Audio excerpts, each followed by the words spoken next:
quand nous allons maintenant ouvrir cette opportunité-là, eh bien, ça va aller au-delà. On peut avoir 1000 personnes, 5000 personnes de partout dans le monde qui peuvent donner. Amen. Parce que, à l'heure où je vous parle, nous avons régulièrement des gens qui font des offrandes, que ce soit via le bouton PayPal qui est sur le site internet de l'église. On a des gens qui font des dons. Que ce soit sur la page Facebook de l'église, on a des gens qui font des dons. On a aussi des gens qui font des dons par Western Union. Ça arrive. On en a eu plusieurs. Des gens qui ont appelé, qui ont dit j'envoie un Western Union à l'église parce que je suis béni par le ministère.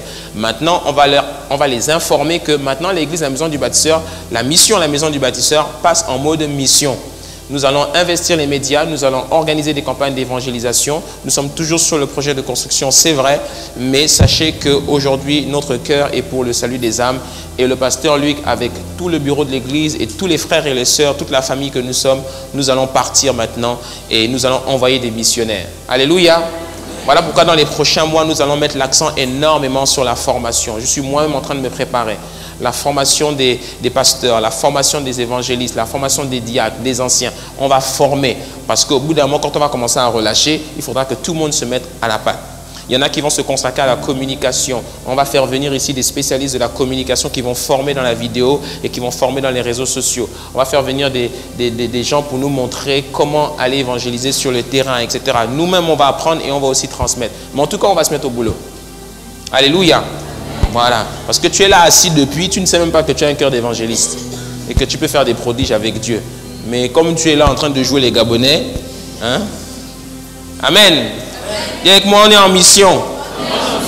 Donc, à partir de dimanche prochain, cette enveloppe qui sera d'une couleur particulière, ce sera l'enveloppe de la mission. Donc, quand tu emmèneras ton offrande, pense toujours à amener ton offrande volontaire et chaque fois que tu le peux, prends toujours une enveloppe pour la mission et puis sème. Et parce que tu sèmes dans le royaume de Dieu, parce que tu sèmes pour le salut des âmes, là maintenant, Dieu maintenant peut se souvenir de toi. Amen. Est-ce qu'on peut acclamer le Seigneur?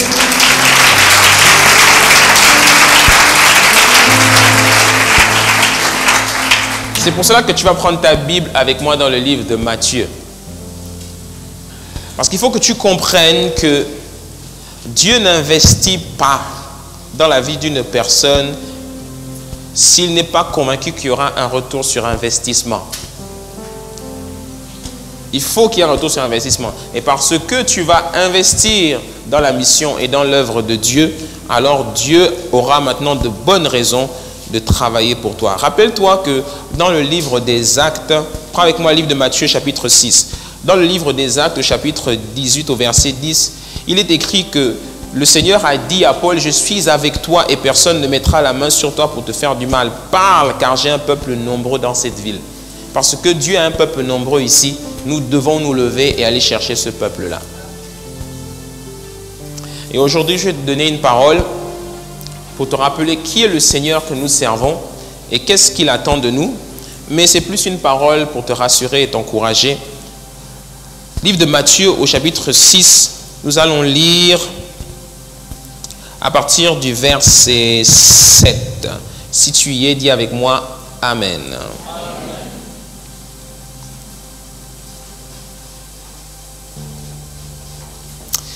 En priant, ne multipliez pas de vaines paroles comme les païens. Dis avec moi les païens. Qui s'imaginent qu'à force de paroles, ils seront exaucés. Ne leur ressemblez pas, car votre Père sait de quoi vous avez besoin. Dis avec moi, il ne faut pas leur ressembler. Il sait de quoi vous en avez besoin avant que vous le lui demandiez. Hein? Verset 9, il dit, voici comment vous devez prier. Notre Père qui es aux cieux, que ton nom soit sanctifié, que ton règne vienne, que ta volonté soit faite sur la terre comme au ciel. Donne-nous aujourd'hui notre pain quotidien. Dis avec moi, notre pain quotidien. Pardonne-nous nos offenses comme nous aussi nous pardonnons à ceux qui nous ont offensés. Ne nous induis pas en tentation, mais délivre-nous du malin, car c'est à toi qu'appartiennent dans tous les siècles le règne, la puissance et la gloire. Amen. Alléluia.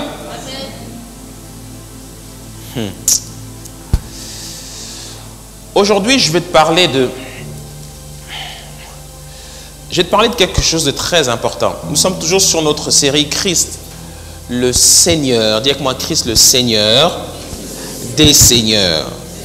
S'il est le Seigneur des Seigneurs, c'est que tu es Seigneur. Mais je ne te parle pas encore de toi, je te parle d'abord de lui, en tant que Seigneur. Ce que nous venons de lire, ici, il y a une suite dans le discours, on va la lire tout à l'heure. Mais je m'arrête d'abord sur ça. Jésus-Christ commence son propos ici en disant, quand vous multipliez, ne multipliez pas de vaines paroles. Alors, pour te situer un peu dans le contexte, quel est ce discours? Ce discours est appelé le sermon des béatitudes, qui est en train d'être fait sur le mont des Oliviers. À quel moment Jésus-Christ fait ce discours? C'est le tout premier grand sermon de Jésus. Jésus vient d'arriver du désert. Livre de Matthieu, chapitre 4, verset 17. « Repentez-vous, car le royaume des cieux est proche. » Jésus entre maintenant dans son ministère. Il commence maintenant à faire des discours, mais ce jour-là, c'était un grand séminaire. Si tu regardes bien le sermon des béatitudes, il fait 3 pages. C'est un long discours. Vous avez entendu que vous haïrez vos ennemis, moi je vous dis. On vous a appris que moi je vous dis. Alors, ça bousculait dans la tête des gens quand il parlait. Pourquoi? Parce qu'il n'arrêtait pas de dire moi je vous dis. Quand il dit dans ce sermon, moi je vous dis, il se positionnait comme étant celui qui décide, celui qui est Dieu. C'était un grand séminaire qu'il faisait là. Il introduisait concrètement qui il était devant les gens. Et quand nous lisons ce sermon, il dit tellement de choses. J'ai appelé ce sermon le discours de politique générale du Seigneur. Il se tient devant l'assemblée. Tu vois, quand le président a été élu et qu'il a choisi son premier ministre, le premier ministre doit venir devant l'Assemblée nationale faire la présentation du discours. Il doit donner son discours de politique générale. On connaît tout ça, non? C'est un discours qui est très important parce que c'est le discours qui va annoncer toute son action pendant son mandat. Donc c'est un discours qu'on annonce avec beaucoup d'attention. C'est pour ça que ce discours est long. Il n'y a que 2 discours qui ont été aussi longs. C'est le discours d'introduction de son ministère et puis c'est le discours où il annonce son retour quand il s'apprête à partir dans Matthieu 24 où il dit vous serez enlevés, vous serez tués, la fin du monde viendra que lorsque l'évangile aura été annoncé sur toute la terre, etc. etc. Tu vois, ce sont les 2 seuls passages des évangiles où il fait un aussi long discours. Et dans ce discours-là, il commence son discours, la première phrase de ce discours, c'est « Heureux les pauvres en esprit, car le royaume des cieux est à eux. » Il ouvre ce discours avec ça. Après, il dit « Heureux les ceci, heureux ceux qui combattent pour la justice, heureux ceux qui se battent pour la paix, heureux ci, heureux ça, etc. » Après, il y a une deuxième partie de son discours, où il dit maintenant « Hey, en priant, dis-moi en priant, ne multipliez pas de vaines paroles comme les païens. » Ok, stop. Il est en train de dire ici que vous savez quoi, les païens, quand ils prient, ils aiment dire beaucoup de choses inutilement. Ça te ressemble, n'est-ce pas? Quand tu te tiens devant l'autorité, est-ce que tu commences à parler dans tous les sens n'importe comment? Tu parles de manière réfléchie. Imagine qu'un jour, tu as une audience avec une autorité, que ce soit avec, je sais pas, avec une autorité. Quand tu vas venir, tu ne viens pas commencer à dire « Alors, je suis très content de vous voir, tout ça, tout ça. » Et tu vas commencer à parler inutilement. Il va dire « Tu me fatigues là. Dis ce que tu as à dire. » Quand tu te tiens devant le roi, il te demande toujours « Qu'est-ce que tu veux? Pourquoi tu es venu ici ?» La prière, dis-moi la prière. La prière est une pétition. La prière est le canal spirituel par lequel on passe pour pouvoir adresser à Dieu des requêtes.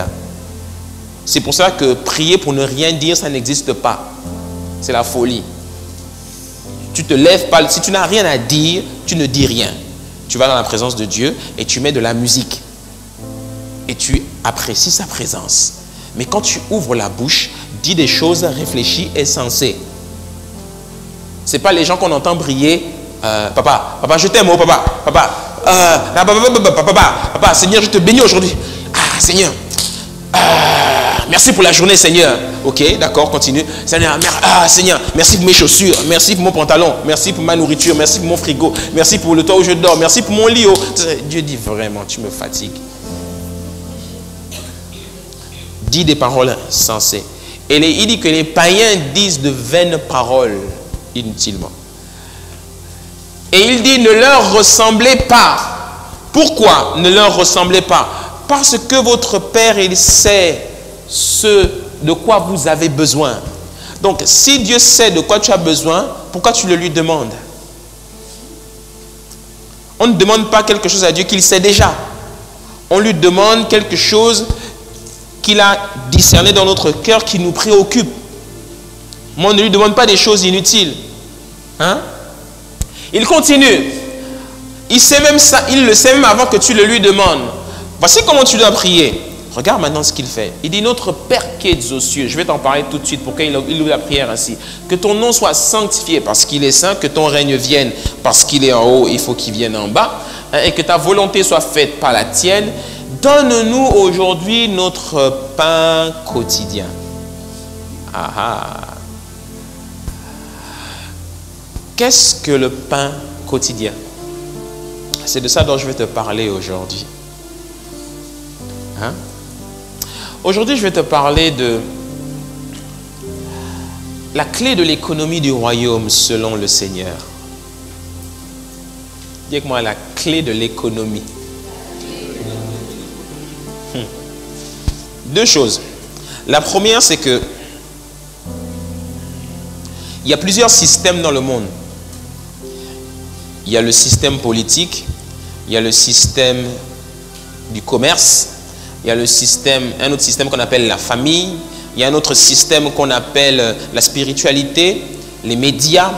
Il y a tout type de système. Il y a même des systèmes dans les systèmes. Nous vivons dans des systèmes. Et celui qui s'en sort le mieux, c'est celui qui comprend les systèmes. Ok? Mais il y a un système qui est plus puissant et plus important que tous les systèmes, c'est le système économique.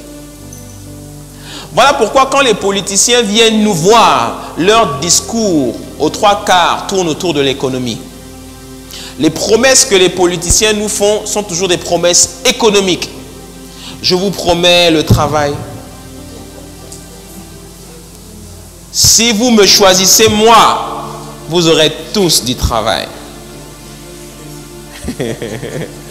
Je vous promets de l'emploi, je vous promets que vous pourrez vous soigner maintenant.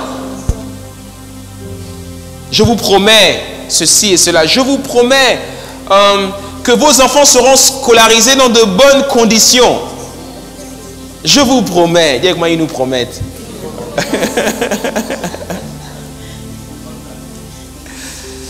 Je vous promets ceci et cela. Je vous promets. Les politiciens, en fait, ne sont pas des politiciens. Les politiciens, en fait, sont des économistes qui viennent nous baratiner. Tu vois? Si tu veux être fort en politique, sois un économiste. Maîtrise l'aspect qu'on appelle l'économie. Pourquoi l'économie? Pourquoi le système économique est le système le plus important? Parce que c'est le système économique qui garantit notre vie et notre survie même. C'est du système économique que l'on tire nos emplois. C'est du système économique que l'on gagne concrètement notre argent, nos revenus, nos salaires, nos business, etc., etc. Le monde, la vie, le quotidien tourne autour de l'économie. Tu te lèves le matin pour des raisons économiques. Tu vas travailler pour des raisons économiques. Tu achètes une maison pour des raisons économiques. Tout ce qu'on fait, c'est pour des raisons économiques. Les législatives qu'il y a en ce moment dans le pays, là, tout tourne autour de l'économie. Alléluia. La deuxième chose que tu dois savoir, et je vais revenir sur le premier point, mais la deuxième chose que tu dois savoir, c'est que ce qui motive le plus les gens à aller travailler le matin, c'est assurer leur survie. Si quelqu'un n'a pas le travail, n'a pas de quoi subvenir à ses besoins, il est en panique. Parce qu'il sait qu'il mourra sinon. Hein? Donc la plus grande motivation des gens, c'est l'argent. Et Jésus les identifie comme les païens. Les païens sont très différents des fils du royaume. Je vais te parler des fils du royaume tout à l'heure rapidement. Mais ce qui motive un païen quand il se lève le matin pour aller faire ceci ou cela, pour courir à son activité, le païen, ce n'est pas quelqu'un de méchant. Hein? Le païen, c'est simplement quelqu'un qui n'est pas en alliance avec Dieu. Donc, ce n'est pas un terme péjoratif. Et des gens qui ne sont pas en alliance avec Dieu, du moins avec ton Dieu, hein, eh bien, Jésus les appelle les païens. Ok? Et les païens, quand ils se lèvent le matin, ce qui les motive le plus, c'est l'argent. Hier, j'étais en train de regarder le résumé d'une grande conférence qui a eu lieu ici à Libreville. Il y en a de plus en plus. C'est une entreprise spécialisée dans le marketing de réseau qui fait maintenant des conventions à Libreville. C'est des conventions qui réunissent des milliers de personnes. Près de 5000 personnes étaient là dans l'une des grandes salles de Libreville. Quand j'ai vu le monde, j'ai dit « Waouh, mais qu'est-ce qui attire autant de monde ?» Ils n'ont fait aucune publicité. C'est que du bouche à oreille. La salle était comble, près de 5000 personnes. Et des gens motivés, le sourire au visage, tout contents, ils scandent des slogans, ils sont motivés, tout ça. Après, ils achètent des produits à tout va à la fin. Ils s'inscrivent, ils adhèrent tous à l'organisation, etc. Après, le monsieur qui faisait la présentation avec un micro-cravate fait tout un show. Et quand il fait son show, il a un beau PowerPoint au mur. Ou qu'est-ce qu'il est en train de présenter? Il est en train de présenter le système de rémunération. Donc tout le monde est là. Voici ce qu'on va gagner, etc. S'il y a bien une chose qui motive les gens, c'est l'argent. Beaucoup vous traînez en venant ici parce que l'église ne vous promet pas l'argent. Si on commence, dis-moi, toi qui sèches l'église tout le temps, si on te disait que chaque fois que tu viens à l'église, on te donne 10 000, tu viendras pas. Tu viendras. Ouais. Il y en a, vous arrivez même en retard au culte, n'est-ce pas? Mais quand il s'agit d'arriver à l'heure au travail, vous arrivez à l'heure. Si votre patron vous dit que si tu viens en retard, tu ne travailles plus ici, tu es viré, tu viendras à l'heure. Mais si le pasteur dit que si tu ne viens pas à l'heure, je ne te dis plus bonjour, tu diras m'en fous. Est-ce que ton bonjour me nourrit? Alléluia! Dis avec moi la clé de l'économie du royaume. Et Jésus-Christ fait ce discours et bizarrement, quand tu regardes le discours de politique générale de Jésus, beaucoup de points qu'il aborde tournent autour de l'économie. Mais revenons un tout petit peu avant de parler de Jésus. Il y a quelqu'un qui a vécu il y a quelques années, qui a émis une théorie où il a résumé simplement les différents besoins économiques des hommes. Hein? Cet homme s'appelait James Maslow. Hein? Il a fait une pyramide. Pour ceux qui étaient à l'école et qui ont vu ça à l'école, ils vont s'en rappeler. La pyramide de John Maslow. Rappelez? Cette pyramide-là nous résume les différents besoins primaires et secondaires économiques des hommes. Les premiers besoins, la première catégorie des besoins, c'est les besoins numéro 1. Les besoins les plus vitaux sont les besoins physiologiques. Manger, boire, dormir, respirer. Hein?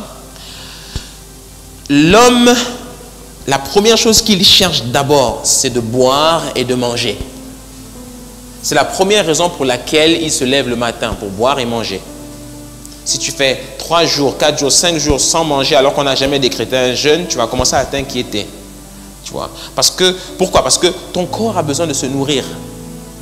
Donc tu vis d'abord pour te nourrir. Ok? Le deuxième type de besoin, une fois que ton besoin physiologique commence à être comblé, c'est le besoin de sécurité. Dis avec moi la sécurité. L'être humain naturellement a besoin de se sentir en sécurité. C'est pour cela que tu as des serrures sur tes portes à la maison.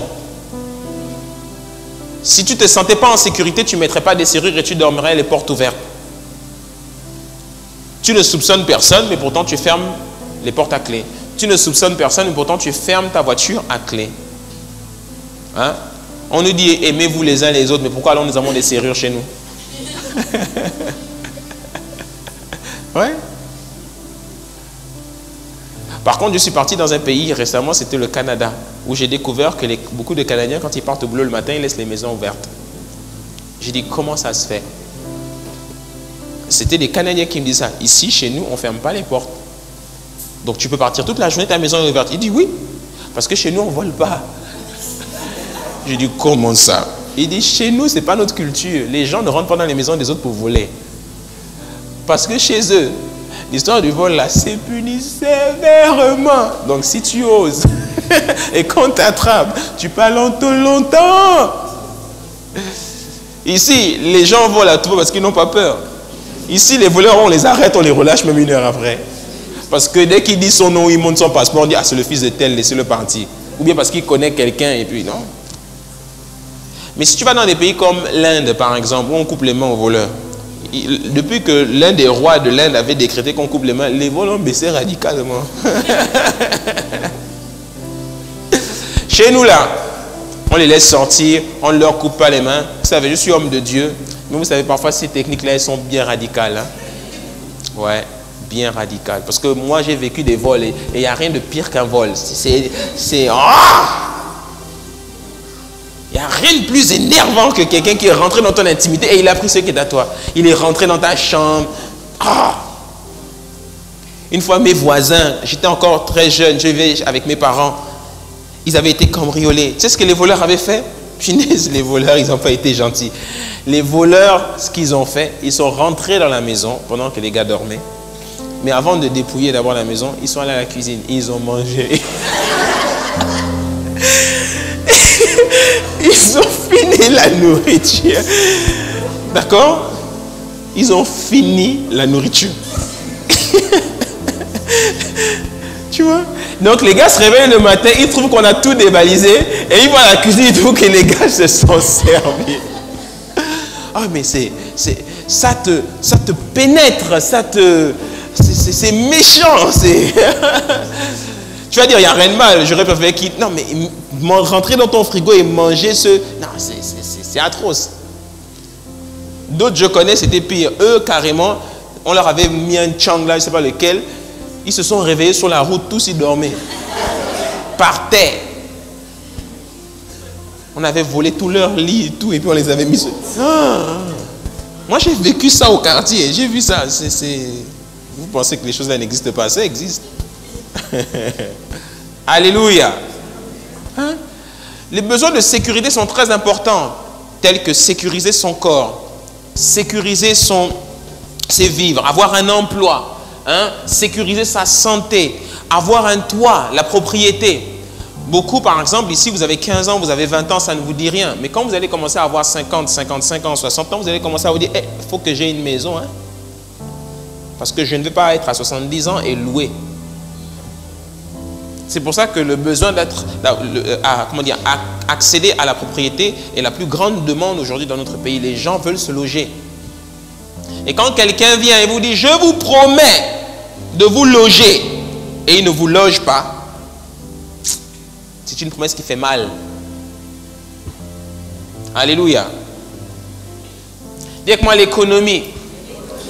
Un autre type de besoin que Maslow identifie, c'est les besoins sociaux. Quand on a comblé les besoins de base ainsi que les besoins de sécurité, il y a un besoin en particulier que tout être humain ressent, c'est celui d'appartenir à un groupe, à une communauté, se faire des amis. Il a besoin aussi de se sentir aimé.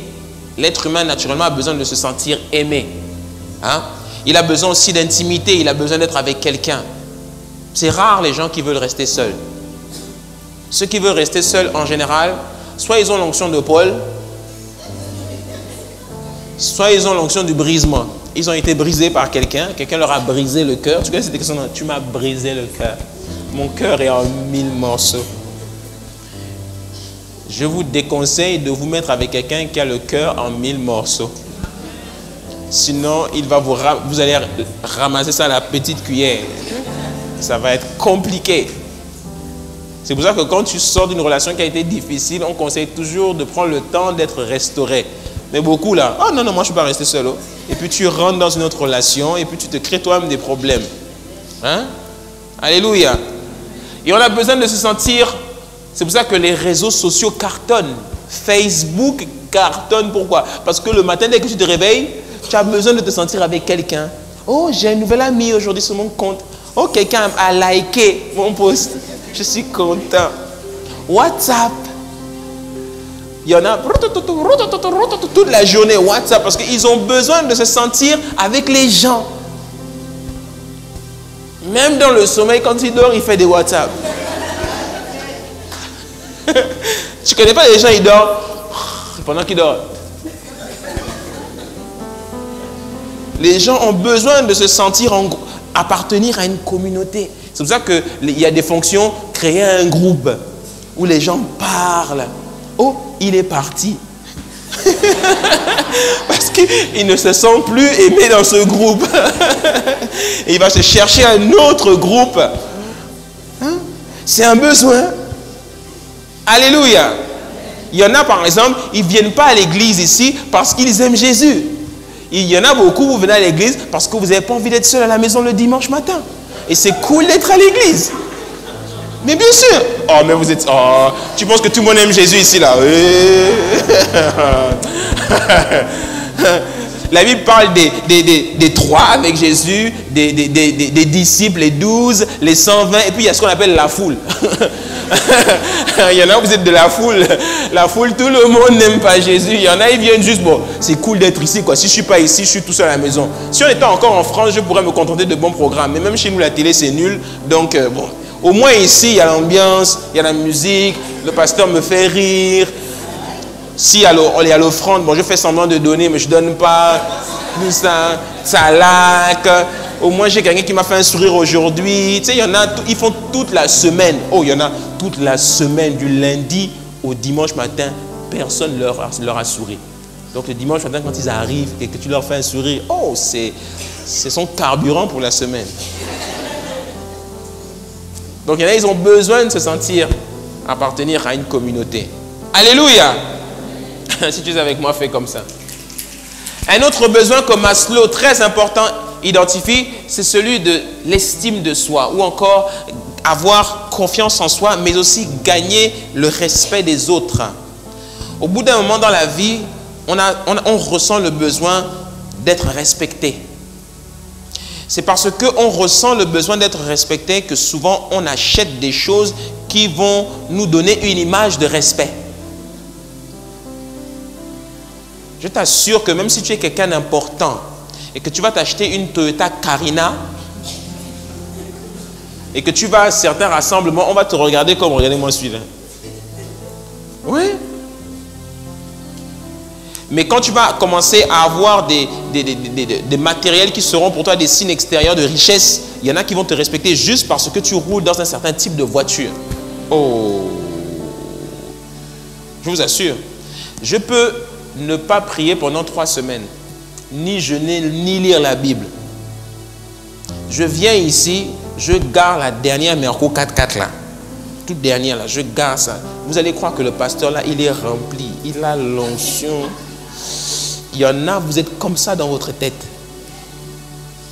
Parce que vous voyez un homme de Dieu avec une paire de chaussures Weston qui lui a coûté 1 million.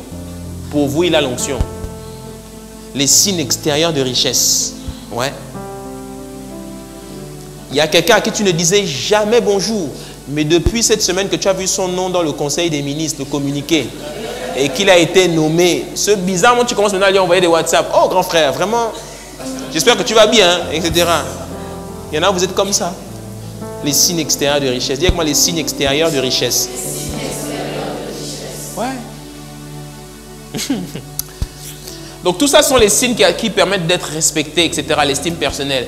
Et il y a un dernier besoin qu'il a identifié qui est l'accomplissement personnel. On a besoin au bout d'un moment de se réaliser dans la vie. Par exemple, le fait de pouvoir construire sa propre maison par ses propres moyens, c'est un symbole de réalisation. Surtout quand tu as construit une belle maison. Non seulement tu es fier toi-même, mais tu suscites la fierté chez les autres. Et tu sens que tu as accompli quelque chose. Si c'est une entreprise que tu as bâtie et que cette entreprise est partie de rien et qu'elle commence maintenant à employer des gens, etc., tu sens que tu as accompli quelque chose. Donc, ça te rend heureux. Alléluia. Et beaucoup d'entre nous, on n'est pas heureux dans la vie parce qu'on ne poursuit pas quelque chose. Il faut que tu poursuives quelque chose qui va t'exciter, qui va te donner envie de te battre. Alléluia. C'est pour ça que moi j'admire beaucoup les sportifs, les artistes. Ce sont des gens qui poursuivent quelque chose. Hein? Quand un Anthony Obama va gagner une médaille, il poursuit quelque chose. Tu vois, c'est pas juste pour lui. Lui, il ne poursuit pas la médaille pour lui, il poursuit un accomplissement pour sa nation, parce que c'est son pays qui est représenté. Donc, c'est un ambassadeur pour son pays, en fait. Donc, ça le rend heureux, parce que quand il voit sur les Facebook et les Twitter, les gens qui disent « Tu nous rends fiers, tu nous rends fiers ». Cette semaine, je marchais, je sortais de ma voiture et puis j'allais au gars pour retirer de l'argent. Et puis là, il y avait deux messieurs qui passaient. Et puis l'un des messieurs dit, attends, l'équipe nationale, attends, même l'entrée au stade, on a fait ça gratuit, ils nous ont déçus. Attends. Donc franchement, c'est pas une fierté pour nous. J'ai écouté, j'ai fait, ah ouais. Je pense que là, il commence à toucher le fond. Il faut qu'il remonte vite là, parce que les gens sont fâchés là. Alléluia. Mais on aime quand même nos panthères, n'est-ce pas? Amen. Tu vois, et ces besoins-là, ce sont tous les besoins économiques les plus importants que cet homme-là a identifiés. Et figurez-vous qu'il avait raison. Il avait raison. Et Jésus-Christ lui donne raison. Mais, dis avec moi, mais. Jésus-Christ va donner un verdict par rapport à la théorie de Maslow. Quand vous lisez votre Bible, sans que vous ne vous en rendiez compte, Jésus-Christ est en train de parler de la théorie de Maslow. Sauf que Jésus-Christ va démonter Maslow. Il va le démonter. Tu sais pourquoi? Parce que tous les besoins que nous venons d'énumérer, pour pouvoir les combler, la clé pour les combler s'appelle avoir un travail. Si tu n'as pas de travail, tu ne peux pas combler ces besoins-là. Salomon ne savait pas que Jésus-Christ allait venir dire toutes ces choses-là, mais Salomon en partie a donné raison à Maslow lorsqu'il a dit dans le livre des Proverbes au chapitre 13, je crois, où il dit « Le précieux trésor d'un homme, c'est l'activité ou encore le travail. » Donc c'est très important d'avoir un travail. La différence avec nous et les païens, c'est que la source ou encore la clé de l'épanouissement d'un païen, c'est son travail. Parce que c'est de son travail qu'il tire tous ses revenus, toutes ses richesses, tout ça. Et parce que les païens considèrent leur travail ou encore tout type d'activité qui leur rapporte de l'argent comme étant la source de leur épanouissement, la source de leur bonheur, la source de leur enrichissement, dès qu'ils perdent leur travail, ils sont tristes. Mais Jésus-Christ dit une chose, il dit, ok, Maslow a peut-être raison, mais sachez que la source de votre prospérité, pour pouvoir combler tous ces besoins, ce n'est pas votre travail.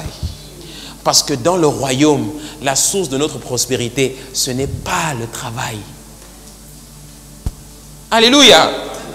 Regarde ce que Jésus-Christ dit ensuite. Livre de Matthieu, chapitre 6, au verset 24. Prends ta Bible parce que c'est un peu petit là. Au verset 24. Il dit ceci. Du verset 24 au verset 34. On va lire un tout petit peu. Regarde ce qu'il dit. Il dit, il commence en disant, nul ne peut servir deux maîtres, car ou il haïra l'un et aimera l'autre, ou il s'attachera à l'un et méprisera l'autre. Vous ne pouvez servir Dieu et Mammon. D'autres versions de la Bible disent Dieu et l'argent. Il continue. C'est pourquoi je vous dis, regarde ce qu'il dit, et il va le répéter à plusieurs reprises parce qu'il sait que c'est le cas quand il regarde vos visages. C'est pourquoi je vous dis, ne vous inquiétez pas pour votre vie de ce que vous mangerez, ni pour votre corps de quoi vous serez vêtu. La vie n'est-elle pas plus que la nourriture et le corps, plus que le vêtement? N'est-il pas en train de parler du premier niveau des besoins de Maslow? Il est en train de parler des besoins physiologiques là. Il dit, ne vous inquiétez pas de quoi vous mangez, de ce que vous mangerez, de ce que vous boirez, de quoi vous vous vêtirez. Pourquoi est-ce que vous vous inquiétez? La vie vaut plus que ça. Il continue. Au verset 26. Regardez les oiseaux du ciel. Ils ne sèment ni ne moissonnent et ils n'amassent rien dans les greniers. Et votre Père Céleste les nourrit. Dites-moi le Père Céleste. Ne valez-vous pas beaucoup plus qu'eux? Hein? Qui de vous, regarde ce qu'il dit, par ses inquiétudes, peut ajouter une coudée à la durée de sa vie? Il est en train de te dire que tu sais, chaque fois que tu t'inquiètes là, ça ne va pas rallonger ta vie. Ce n'est pas parce que tu t'inquiètes que ça va résoudre ton problème. Si par exemple, ton loyer n'est pas payé, et puis tu es là, tu dis, Seigneur, mon loyer n'est pas payé. Et puis tu commences à t'inquiéter maintenant. Oh, comment je vais faire? Oh Yahweh! Mon loyer n'est pas payé. Hé Jésus! Oh. Tu sais, le Père est là, il te regarde, il dit, c'est pas une prière ça. C'est pas parce que tu vas commencer à couler des larmes. Vous n'avez pas remarqué dans la Bible que Jésus n'est jamais ému par les larmes? Jamais Jésus n'a été ému par les larmes. Jamais. Jésus est touché et ému par la foi. C'est pas la même chose. C'est pour ça que beaucoup vous pleurez dans l'église. Vous pleurez à cause de vos vies. Dieu n'intervient jamais. Parce que sache aujourd'hui, c'est peut-être un mystère que je te révèle, sache que Dieu ne bouge pas parce que tu pleures. Dieu n'exauce pas les larmes. Dieu exauce la foi. Le meilleur exemple dans la Bible, c'est Anne, qui pleurait pendant des années parce qu'elle était meurtrie par les insultes de Pénina. Elle pleurait, pleurait, pleurait, pleurait. Dieu ne l'avait jamais exaucé. C'est le jour où elle a fait une prière de foi. Si tu me donnes un enfant, je te le consacrerai. Elle est exaucée. Alléluia. Ouais. Donc, ce n'est pas parce que tu pleures que Dieu va te... Je te dis, connais ton Dieu. Dis avec moi, connais ton Dieu. Connais ton Dieu. Dieu n'exauce pas les larmes. C'est pour ça que moi, vous ne me voyez jamais pleurer. C'est parce que je vais venir pleurer devant vous que Dieu va m'exaucer. Dieu exauce la foi. Il y a des actes de foi que tu dois poser qui vont toucher le trône de Dieu et il va t'exaucer. Mais si tu te morfonds dans tes inquiétudes, Jésus-Christ dit, tu ne peux pas rallonger ta vie avec ça. Tu mourras comme tout le monde. Dis-moi, avance, pasteur. Et il dit, et pourquoi vous inquiétez-vous au sujet du vêtement? Hein? Considérez comment croissent les lys des champs, ils ne travaillent ni ne filent. Cependant, je vous dis que Salomon, même dans toute sa gloire, n'a pas été vêtu comme l'un d'eux. Si Dieu revêt ainsi l'herbe des champs qui existe aujourd'hui et qui demain sera jeté au four, ne vous vêtira-t-il pas à plus forte raison, gens de peu de foi? Ne vous inquiétez donc pas et ne dites pas que mangerons-nous, que boirons-nous, de quoi serons-nous vêtus? Ce n'est pas les questions que vous vous posez dans vos maisons? Oh voilà, c'est encore les législatives. Ils vont venir nous fatiguer avec leurs promesses là. On va encore manger quoi? Ils nous parlent tout le temps de 2% de croissance, 3% de croissance. Est-ce qu'on mange la croissance dans les assiettes? C'est parce que j'entends certains Gabonais qui parlent comme ça. On va manger quoi? On va envoyer les enfants à l'école comment? Hein? C'est parce que vous passez la majeure partie de votre temps avec les païens que vous parlez comme eux au bout d'un moment. On va envoyer les enfants à l'école comment? On va payer l'école comment? On va manger comment? Hein? C'est compliqué. Le pays est à terre. Il n'y a rien. Toujours les mêmes. C'est toujours eux. Toujours eux. Toujours eux. Hein? On n'a rien. C'est compliqué. Etc. etc. Dieu dit, mais ça, ce n'est pas des paroles de foi, ça. En quoi tu te différencies d'un païen? Parce qu'il dit, ne leur ressemblez pas. Dis-moi, ne leur ressemblez pas. Ne leur ressemblez pas veut dire ne parlez même pas comme eux.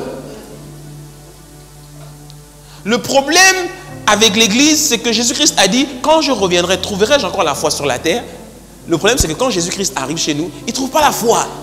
Nos attitudes ne démontrent pas la foi. Nos comportements ne démontrent pas la foi. Comment nous nous vêtons, comment nous habillons, comment nous comportons les uns avec les autres, comment nous comportons avec les païens, ça ne démontre pas la foi.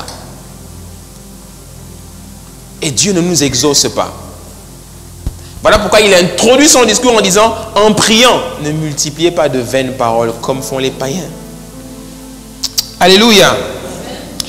Il continue. Gens de peu de foi, si Dieu revêt ainsi l'herbe des champs qui existe aujourd'hui et qui demain sera ajoutée au four, ne vous vêtira-t-il pas à plus forte raison, gens de peu de foi? Verset 31. Ne vous inquiétez donc pas et ne dites pas que mangerons-nous, que boirons-nous, de quoi serons-nous vêtus? Verset 32. Car toutes ces choses, ce sont les païens qui les recherchent. Regarde ce qu'il dit ensuite. Votre Père Céleste, dis avec moi notre Père Céleste. Votre Père Céleste sait que vous en avez besoin. Il sait cela. Point. Quand il s'arrête sur le point ici, avant de donner la dernière parole, il vient de démonter Maslow. Il vient de dire, votre Maslow là, c'est un petit joueur. Il m'énumère les besoins physiologiques, sociaux, etc. Et il est en train de nous dire que pour résoudre tous ces problèmes-là, il faut avoir le travail dans la vie, il faut être en communauté, etc. Non. La source de votre bonheur et de votre prospérité n'est ni dans le travail, ni dans les gens. La source de votre bonheur et de votre prospérité, ce que j'appelle la clé de l'économie du royaume, c'est ce que Jésus-Christ dit ici. Votre Père Céleste. Voilà pourquoi il dit au verset 33, cherchez premièrement le royaume et la justice de Dieu et toutes ces choses vous seront données par-dessus. Verset 34, ne vous inquiétez donc pas du lendemain, car le lendemain aura soin de lui-même. À chaque jour suffit sa peine. Alléluia. Acclame un peu le Seigneur.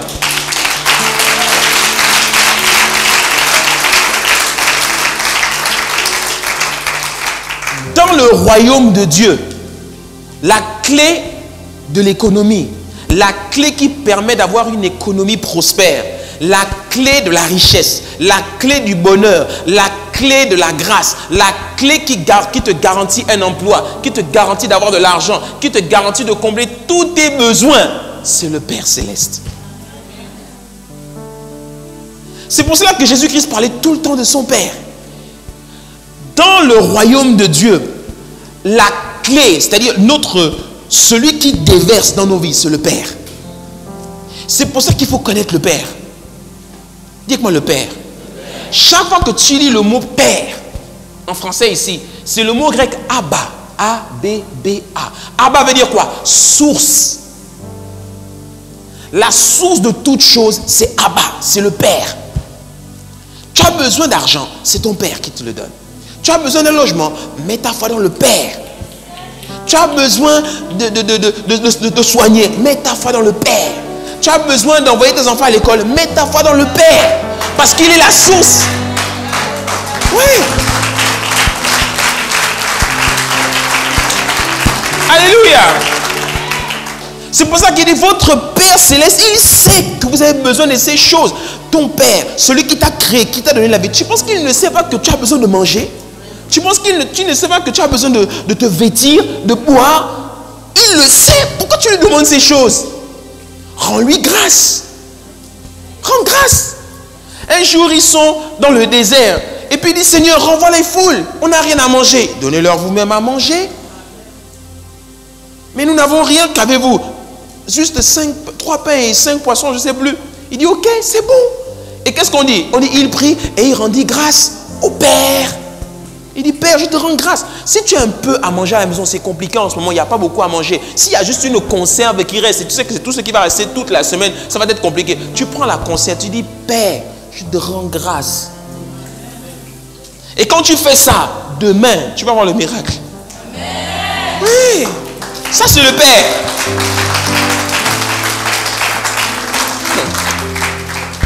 La clé du royaume, la clé de notre économie, dans le royaume en tant que fils de Dieu, c'est notre Père.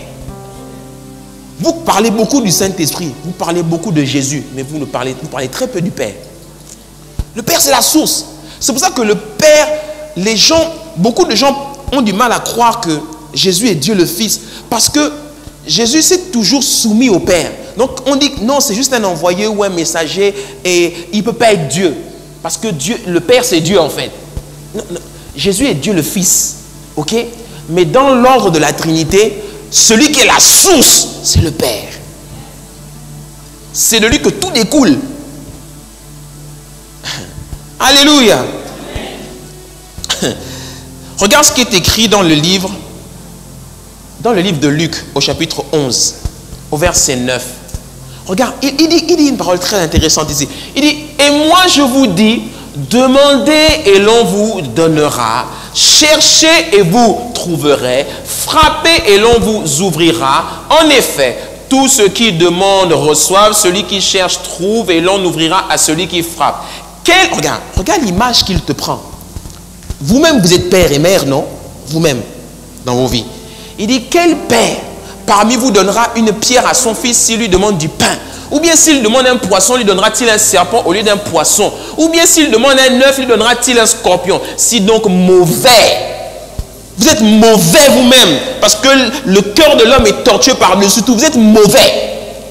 Parce que vous savez donner à manger à vos enfants, mais quand il s'agit de donner à manger, ne serait-ce qu'à ton voisin, tu ne veux pas. Tellement tu es mauvais. Mauvais comme vous êtes. Hein? Mauvais comme vous l'êtes. Vous savez donner de bonnes choses à vos enfants. Le Père Céleste donnera d'autant plus volontiers le Saint-Esprit à ceux qui le lui demandent. Pourquoi le Saint-Esprit? Dis-moi le Saint-Esprit. Parce que le Saint-Esprit est le royaume personnifié sur la terre. C'est pour cela que quand tu donnes ta vie à Jésus, le plus beau cadeau qu'il te fait, c'est le Saint-Esprit. Parce que le Saint-Esprit est la clé du royaume. C'est lui qui est connecté avec le Père tout le temps. Il est le tuyau divin là, qui envoie tout. Donc le Père, il est tellement bon que dès que tu donnes ta vie à Jésus, il te donne le Saint-Esprit. Et le Saint-Esprit, c'est pour ça qu'il faut l'aimer, il faut avoir une intimité avec lui. C'est de dire, Saint-Esprit, merci pour ci, merci pour ça. Merci, parce que le Saint-Esprit a une seule mission, c'est de te rendre heureux. Oh, le Saint-Esprit n'a qu'un seul agenda, c'est de te combler, de te rendre heureux. C'est pour ça que quand tu l'attristes, c'est le plus grand blasphème. Comment tu fais du mal à quelqu'un qui veut te rendre heureux? C'est le plus grand péché qui est impardonnable. Il est venu pour ça sur la terre, Dieu le Saint-Esprit, pour nous rendre heureux. C'est pour ça que quand tu es vraiment à terre ou quand tu as un grand besoin, ce qu'il attend de toi, c'est pour ça que Jésus-Christ a dit, quand tu as un besoin, quand tu as un problème, ne va pas te plaindre par-ci et par-là. Va t'enfermer dans ta chambre et tu pries dans le lieu secret parce que c'est là que le Père te voit, dans le lieu secret. Tu viens dans le lieu secret et tu dis, Saint-Esprit, j'ai besoin de toi. J'ai un problème, Seigneur, aide-moi. Tu es mon Seigneur et tu es mon Dieu. Ça ne va pas, Seigneur. Tu ne vas pas devant, oh c'est compliqué, tout ça. Non, va devant les gens. C'est pour ça que Jésus-Christ dit, encore quand il fait son discours de politique générale, il dit, quand tu jeûnes, ne montre pas aux gens que tu es en train de jeûner. Parfume-toi. Montre que tout va bien. Personne ne doit savoir que tu es en jeûne et que tu es en secret avec ton Dieu en ce moment. Il dit, parfume-toi. Parce que toi, ta clé, c'est le Père. Les gens disent, mais la femme là, on ne sait pas comment elle fait. Comment elle peut passer par des moments aussi difficiles et garder le sourire? Mais ils ne savent pas que toi, ta source, c'est le Père. Ouais.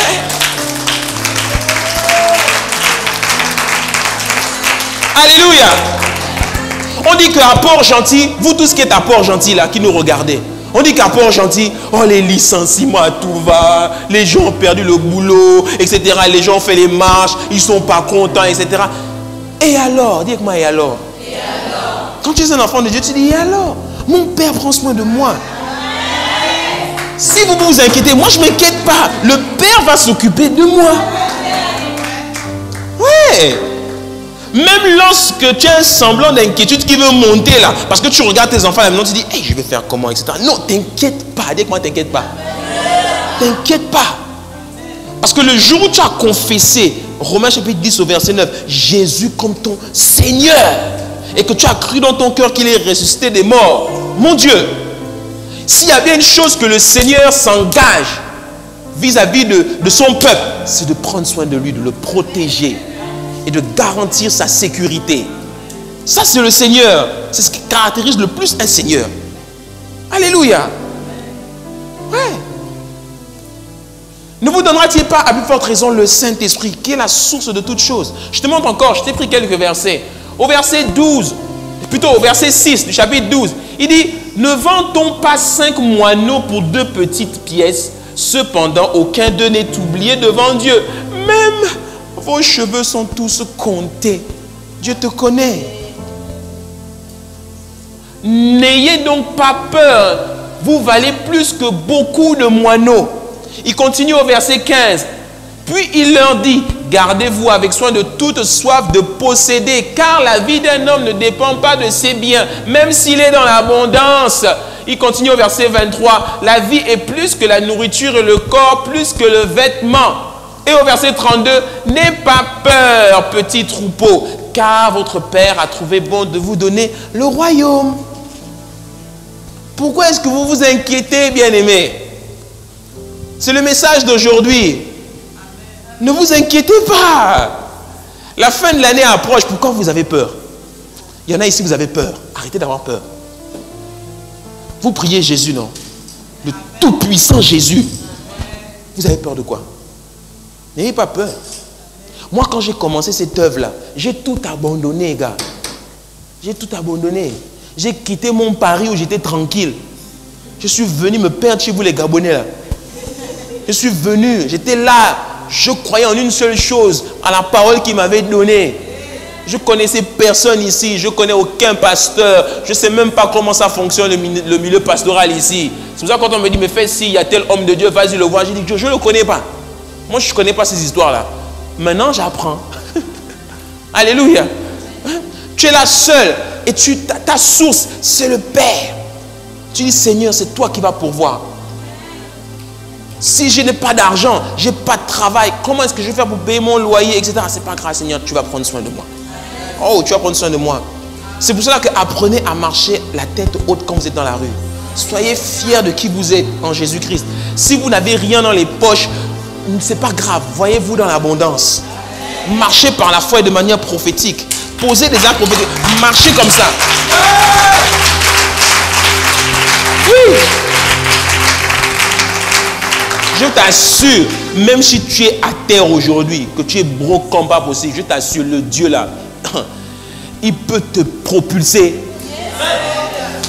Ce Dieu là, il peut sérieusement te propulser. Parce que tu ne le connais pas, tu le négliges beaucoup. Il faut croire en lui. Le Père, rien ne lui est impossible. Rien. Tout est possible à celui qui croit. Tout ce qui est impossible aux hommes est possible à Dieu, a dit Jésus. Rien n'est impossible. Rien. Si c'est un cas de décès, ou c'est un malheur, ou c'est un cas de maladie, il est venu devant Marie et il a dit, Marie, je suis la résurrection et la vie. Tu as peur de quoi? Tu as peur de quoi? Voici le Jésus que nous prions. Si moi, le Jésus que je prie me dit, je suis la résurrection et la vie, je n'ai même pas peur de la mort. Parce que je sais que, Seigneur, si un jour tu me rappelles, laisse-moi d'abord le temps de finir ma mission. Mais si un jour tu me rappelles, je sais que je ressusciterai au dernier jour. Je le sais. Alléluia. Je parlais avec quelqu'un cette semaine. Et je lui disais, mais qu'est-ce qui te garantit ta religion que tu fais là? Qu'est-ce qui te garantit que... Enfin, est-ce que tu sais où tu vas aller après la mort? Il dit, non, je ne sais pas, mais je crois que mes bonnes actions sur la terre m'emmèneront dans un bon endroit. J'ai dit, frère, ça ne fonctionne pas comme ça. C'est Jésus-Christ qui est la porte du salut. Ouais, et c'est en lui que tu dois croire. Et je lui dis, eh bien, toi tu ne sais pas, moi je sais où je vais aller. Il dit, ah bon? Je dis, ouais, je sais où je vais aller. Moi je vais aller dans un endroit qui s'appelle le paradis. C'est un bel endroit. Là-bas on se choye, on chill toute la journée. C'est trop cool. C'est pour ça que Paul dit, c'est vous qui me retenez encore sur la terre là. Si ça ne tenait qu'à moi, j'aurais déjà rejoint mon Seigneur. Ouais. La plupart des témoignages des gens qui sont morts un moment et que Dieu leur a demandé, est-ce que tu veux retourner? Tous ils ont dit quoi? Ouais. Je reste là-bas. Ouais. Parce que nous, les gens, les païens dehors, ils pensent que c'est terrifiant là où on va. Mais nous, notre espérance, elle ne nous terrifie pas. Parce que nous, on sait que là où on va, c'est mieux. C'est 10 fois mieux. Voici l'espérance des chrétiens. Parce que Jésus-Christ a dit, maintenant que je m'en vais là, je m'en vais vous préparer des demeures. Ah, cette parole, c'est le socle même de l'espérance chrétienne. Je m'en vais vous préparer des demeures. Ce n'est pas des maisons, des demeures. Tu sais, c'est quoi une demeure? Les demeures, c'est ça là. Ouais. C'est pour ça que moi, le jour où Dieu me rappelle, je ne veux pas voir un pleurer. Faites la fête. Sachez que pleurer parce que bon, tu vas nous manquer, parce que tu étais quand même assez drôle. Mais faites la fête. Parce que moi, là où je vais, ça lag. Pendant que toi, tu seras là, il est parti. Moi, je serai autour d'une table.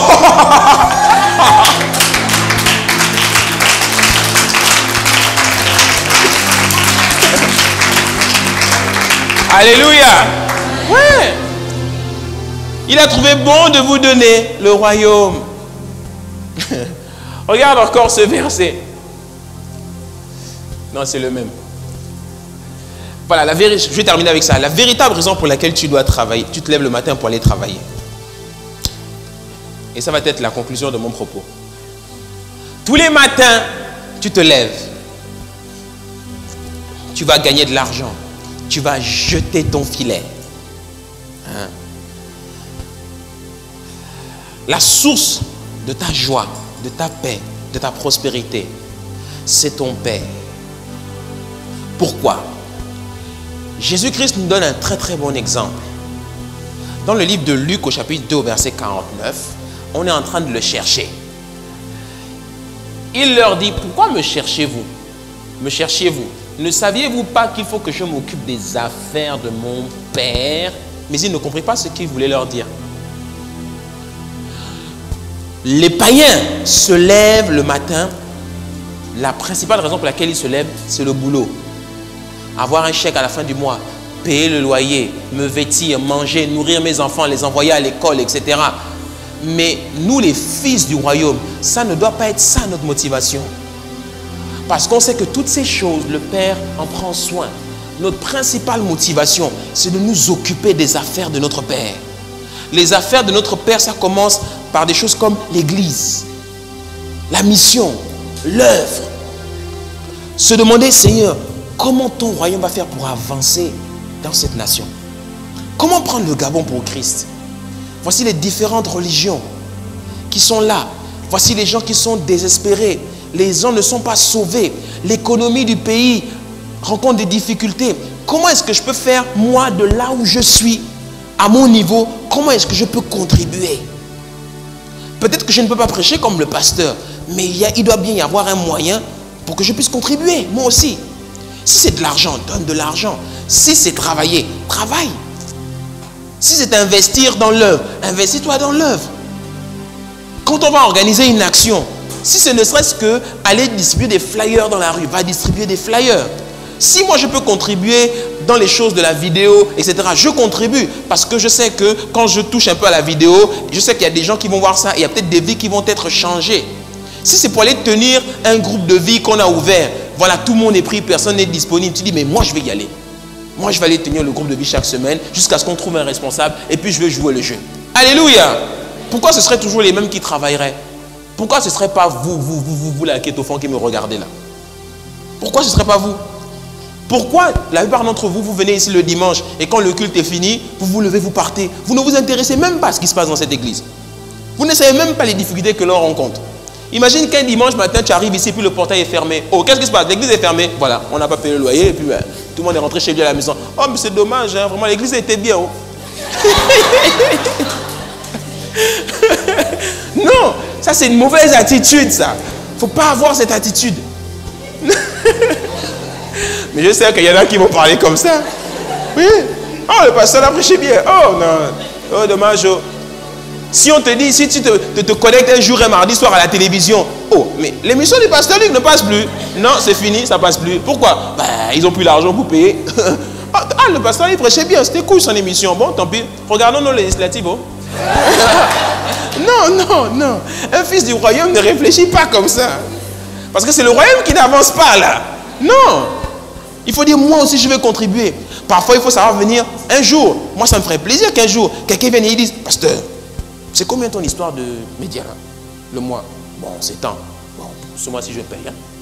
c'est moi qui paye. J'ai dit, oh, que Dieu te bénisse. Oh. Hein? Et puis tu viens dans mon bureau après, et puis je vais t'imposer les mains. Huile d'onction. Hein? Pasteur, il y a quel besoin? Qu'est-ce que je peux faire? Comment je peux aider? Comment je peux contribuer? Tu vois? Même si tu es loin. Par exemple, moi quand je voyage, il y a un pays où je vais, et puis là-bas, les gens ils ont dit, pasteur, chaque fois que tu viens, c'est nous qui te prenons en charge. Tu vois? J'ai dit merci. J'aurais aimé y aller tous les mois. Alléluia. Ouais. Tu vois? 2 Corinthiens chapitre 5 au verset 20. Regarde ce qu'il dit. Nous sommes donc des ambassadeurs envoyés par le Christ. Et c'est comme si Dieu lui-même vous adressait un appel par nous. Nous vous en supplions au nom du Christ. Laissez-vous réconcilier avec Dieu. Voici notre statut. Tu vas voir, on va avoir un enseignement sur ce que c'est qu'un ambassadeur. Dis avec moi un ambassadeur. Je suis très bien placé pour savoir ce que c'est qu'un ambassadeur parce que mon père était ambassadeur. Donc j'ai vu opérer un ambassadeur sous mes yeux. Alléluia. Et les ambassadeurs sont des gens extrêmement privilégiés. Mais qu'est-ce qui caractérise le plus un ambassadeur? C'est qu'un ambassadeur, quel que soit le pays où il est, son économie, sa prospérité ne dépend pas du pays où il est. Ça dépend de son pays. C'est comme ça que tu peux aller dans des pays où vraiment le pays est à terre, il y a la pauvreté. Mais quand tu vois l'ambassade des États-Unis, là-bas, ils n'ont pas de problème. Oui, parce que dans un pays étranger, l'ambassade reflète le type de pays que nous sommes. C'est pour ça que j'ai pitié parfois de nos ambassades dans nos pays, le Gabon. Ouais. Mais j'ose croire que ça changera dans certains pays. Alléluia. Parce que une ambassade ou encore un ambassadeur témoigne. Il reflète d'où il vient, sa culture, la prospérité de son pays, tout. C'est pour ça que même quand on te voit, c'est pour ça que je parlais dernièrement avec un évangéliste, un prophète plutôt, et il avait rencontré un homme de Dieu très important. Et je lui disais, waouh, c'est génial, comment ça s'est passé? Il dit, j'ai pas accroché. J'ai dit, pourquoi? Il était trop frais pour moi. J'ai dit, il était trop frais. Tu sais, il roule dans une grosse voiture, il était super bien habillé, enfin, c'était trop bling-bling pour moi. J'ai dit, c'était trop bling-bling. Et alors? Il dit, bah, pour moi, je me posais des questions. J'ai dit, j'avais envie de le gifler. J'ai dit, mais comment tu vas gaspiller un moment aussi privilégié avec un homme de Dieu parce que ses habits te refoulent? Tellement toi tu es habitué à la médiocrité, quoi. Oh, mais c'est un homme de Dieu éminent. Il a le droit de bien s'habiller. Oh, c'est un serviteur du royaume. C'est un fils du Dieu vivant. Son ministère est très prospère. Il a le droit de rouler dans une belle voiture. C'est ça qui va te freiner. Donc pour toi, tu as commencé à te faire plein d'idées, quoi. Parce qu'il était frais, bien habillé dans une belle voiture. Il dit, ouais. Je dis, bah dis donc, tu n'iras pas très loin dans le ministère, toi. Bah, au contraire même, c'est très normal qu'après autant d'années d'expérience avec un tel ministère qu'il a bâti, bah, il soit plutôt confortable maintenant, tu crois pas? Non, vous voulez que nous, on soit toujours broke jusqu'à terre, même après 30 ans de service. Oh non, vraiment vous êtes mauvais. Hein. Oh non. C'est pour ça que Jésus-Christ dit mauvais comme vous êtes. Oh. Vous n'avez pas remarqué ça dans l'église qu'il y en a pour eux dans leur tête, il faut que tout le monde prospère sauf les hommes de Dieu. L'homme de Dieu n'a pas le droit de prospérer. Il n'a pas le droit d'être bien habillé. Il n'a pas le droit d'avoir une belle voiture. Il n'a pas le droit d'avoir une belle maison. Sinon, on va tout de suite le soupçonner. Oh! Comme on dit, c'est nous tuons. Mais heureusement que je suis délivré de vos opinions. Ah, moi, Dieu m'a délivré. Il m'a imposé les mains. Sois délivré de leurs opinions. Ils peuvent dire tout ce qu'ils voudront. Ça passe là. Alléluia. Jésus est mort pour moi, il est mort pour toi. Mais je ne mourrai pas pour toi. Alléluia. Les chants, est-ce que vous pouvez monter? On va clôturer. Regarde ce qui est encore écrit dans le livre de Luc au chapitre 13. Il dit aussi cette parabole. Un homme, au verset 6, avait un figuier planté dans sa vigne. Il vint pour y chercher du fruit et il n'en trouva pas. Alors il dit au vigneron, voilà 3 ans que je viens chercher du fruit à ce figuier et je n'en trouve pas. Coupe-le. pourquoi occupe-t-il la terre inutilement? Le vigneron lui répondit, Seigneur, laisse-le encore cette année, je creuserai tout autour et j'y mettrai du fumier. Peut-être à l'avenir donnera-t-il du fruit, sinon tu le couperas. Quand vous lisez ce passage-là dans la Bible, on est toujours en train de croire que quand il dit coupe-le, on parle de la vie. Ben, supprime sa vie. Et c'est souvent les sermons qui tournent autour de ce passage-là. C'est souvent ça. Parfois, Dieu peut te faire mourir de manière prématurée. Parfois, non. Quand il dit coupe-le, il n'est pas toujours obligé de te couper la vie. Hein. Il peut aussi te couper les vivres. Il y en a, vous êtes fauchés parce que vous êtes inutile pour lui. S'il y a bien quelqu'un qui fait les choses par intérêt, c'est un politicien. Le politicien ne fait rien par intérêt. Et je suis sans intérêt plutôt. Il ne fait rien sans avoir un intérêt dans la chose. Toujours. Et je suis convaincu que les politiciens ont pris ça de Dieu. Dieu ne fait rien s'il n'a pas un intérêt. Jamais. S'il n'a pas un retour sur investissement, jamais. C'est pour ça que tu lui demandes, Seigneur, fais-moi prospérer. Seigneur, mes finances, c'est compliqué. Dieu dit, si je te donne l'argent là, ça va servir à quoi? Est-ce que j'ai mon gain là-dedans? Seigneur, je veux une maison. Seigneur, je veux ci, etc. Dieu dit, il n'y a pas de problème. Je suis le Père, je suis la source, je peux donner. Mais pourquoi? Qu'est-ce que je gagne dedans? Alléluia. Oui. C'est pour ça qu'il dit, coupe-le. Il occupe la terre inutilement. La chaise que tu occupes là, ça peut être pour une âme. Tu es là, tu chauffes la chaise de l'église tous les dimanches, mais tu ne fous rien dans l'église. Tu ne fais rien dans l'œuvre et tu viens t'asseoir ici tous les dimanches. Il n'y a pas de problème, je ne te chasse pas. Viens t'asseoir. Mais contribue un peu. Tout à l'heure, quelqu'un a dit lui, contribue. Contribue un peu quand même. Si c'est financier, contribue financièrement. Si tu ne peux pas contribuer financièrement, contribue autrement. Mais contribue. Nous sommes une famille gay. À Tarazan. Vraiment. À Niambié. Vraiment. Contribue un peu. Aide-nous. C'est toujours les mêmes qui prient. Viens, nous parfois, le jeudi, le vendredi, on est fatigué de se battre avec nos listes de 5-6 personnes là pour venir conduire les temps de prière. Toi, tu fais quoi? Viens prier un peu devant. On regarde le nombre de personnes qu'on est. Si on est 300, il y a 362 jours dans l'année, 365 jours dans l'année. On a déjà comblé les 300. Chacun son tour. Ouais. La dernière fois, je n'ai pas baptisé parce que je ne suis pas rentré dans l'eau pour baptiser. Tout à l'heure, on va baptiser nos bien-aimés. Alléluia. Et je ne vais pas rentrer dans l'eau. Et puis quelqu'un me dit, pasteur, c'était bien quand c'est toi qui baptisais. Je dis, pourquoi? Pourquoi c'est toujours moi qui dois baptiser? Toi, tu peux baptiser quelqu'un, non? Donc pour vous, je dois prêcher.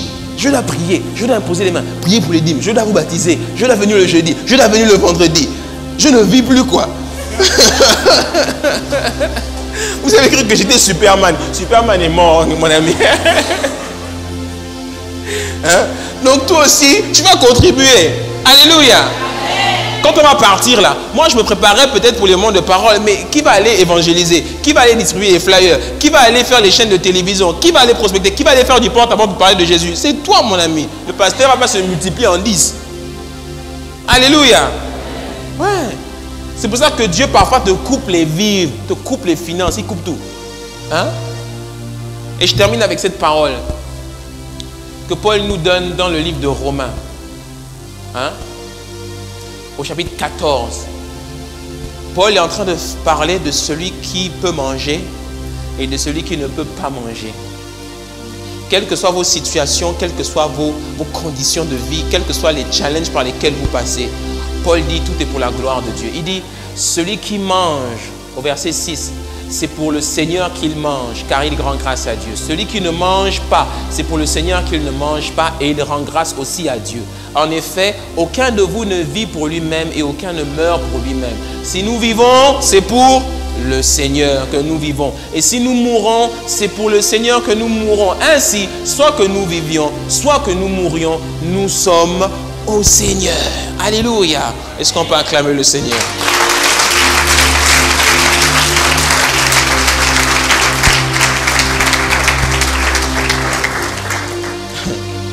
L'objectif de cette parole aujourd'hui, c'était de t'amener à reconsidérer tes priorités. et que tu arrêtes de t'inquiéter. Nous sommes dans un royaume. Et dans notre royaume, la clé de l'économie de notre royaume, c'est notre source, notre Père céleste. C'est ce que notre Seigneur est venu nous rappeler, Jésus. Il a dit, arrêtez de vous inquiéter de vos besoins. Jésus-Christ a fait ce sermon il y a plus de 2000 ans. Et pourtant, ce qu'il a dit est toujours d'actualité aujourd'hui. Il savait ce qu'il disait. Il le savait. Alors aujourd'hui, arrête de te préoccuper de ce que tu vas manger, de ce que tu vas porter comme vêtements, de là où tu vas dormir, de comment tu vas payer ton loyer, etc. Arrête. Lève-toi tous les matins comme un agent spécial du royaume des cieux qui va pour influencer, qui va pour changer son environnement, qui va apporter la lumière, qui va apporter le sel, qui va apporter la joie. Et tu ne t'inquiètes pas parce que tu es un ambassadeur, tu ne t'inquiètes pas de tes charges, de tes besoins, parce que ton Père sait que tu en as besoin. Est-ce qu'on peut prier maintenant?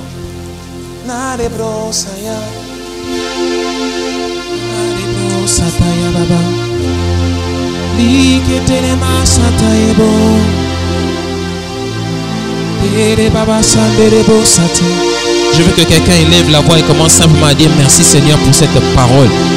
Je ne veux plus m'inquiéter. Ne t'inquiète plus. N'aie pas peur. Ne te demande pas pourquoi tu devras. N'aie pas peur. Ton Père prend soin de toi. Si c'est un problème d'argent en ce moment, n'aie pas peur.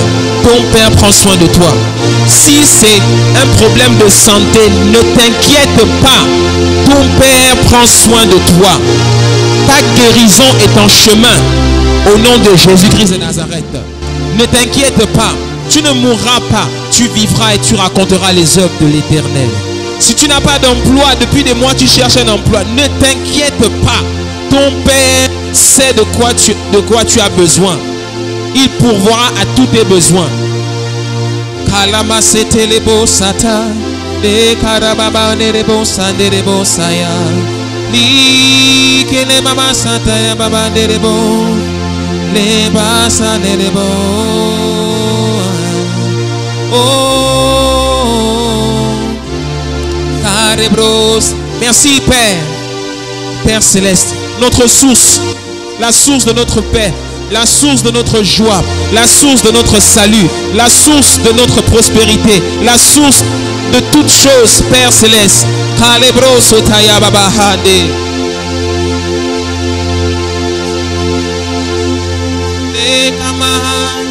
Père, nous t'adorons. Oh Père, nous t'adorons. Père, nous t'adorons. Père, nous t'adorons. Père, nous t'adorons. Père, nous t'adorons. Père, nous t'adorons. Père, nous t'adorons. Toi qui es la source de notre vie, oh Père, nous t'adorons. Toi qui es notre Père céleste, Père, nous t'adorons.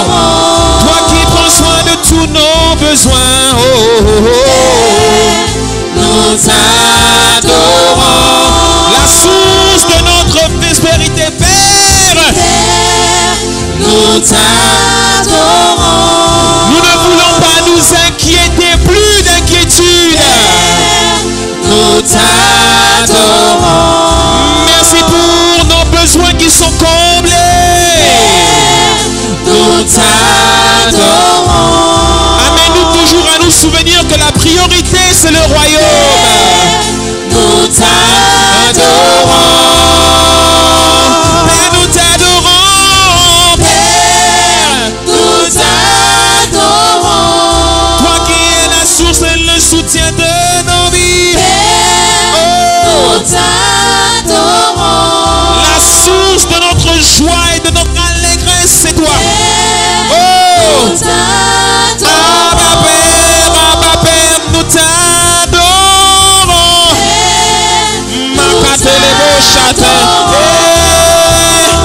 Père, nous t'adorons.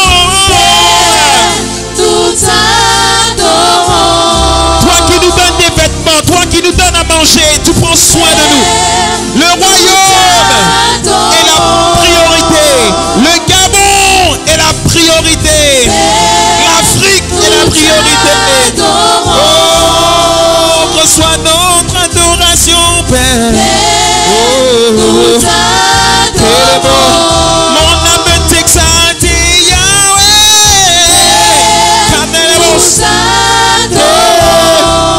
envoie-nous. Qui enverrai-je? Qui ira parler pour moi? Qui ira parler pour nous? Esaïe a dit, Seigneur, envoie-moi, moi j'irai, Seigneur. Oh, Makatelebos. Envoie-moi, oui, envoie-moi. Nous t'adorons. Père, nous t'adorons.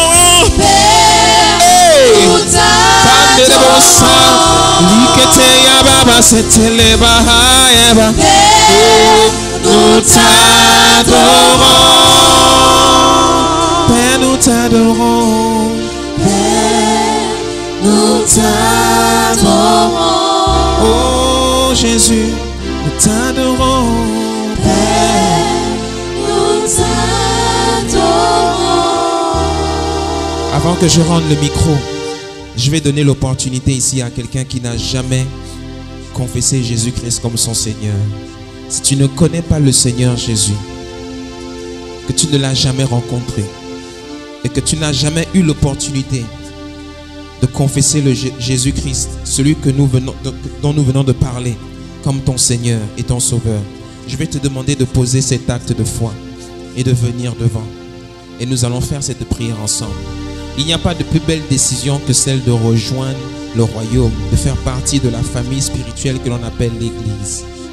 Si tu sais aussi que tu avais perdu ton chemin depuis longtemps, que ça fait longtemps que tu t'étais séparé de Jésus et que ta vie ne glorifiait plus le Seigneur, tu as l'opportunité aujourd'hui de te réconcilier avec lui et de remettre ta vie en ordre. Toi aussi, tu peux aussi venir devant. Si c'est votre cas, alors ne résiste pas. Si tu te reconnais dans cela, alors lève-toi, viens. Et nous allons prier ensemble. N'aie pas honte de reconnaître Jésus. Parce qu'il a dit, celui qui aura honte de moi, moi aussi j'aurai honte de lui devant les anges. Mais celui qui n'aura pas honte de moi, je n'aurai pas honte de lui. Alors si tu te reconnais dans cette parole, dans ce message que nous venons de donner, alors viens. Parce que le Père est la source. Et Père, nous t'adorons.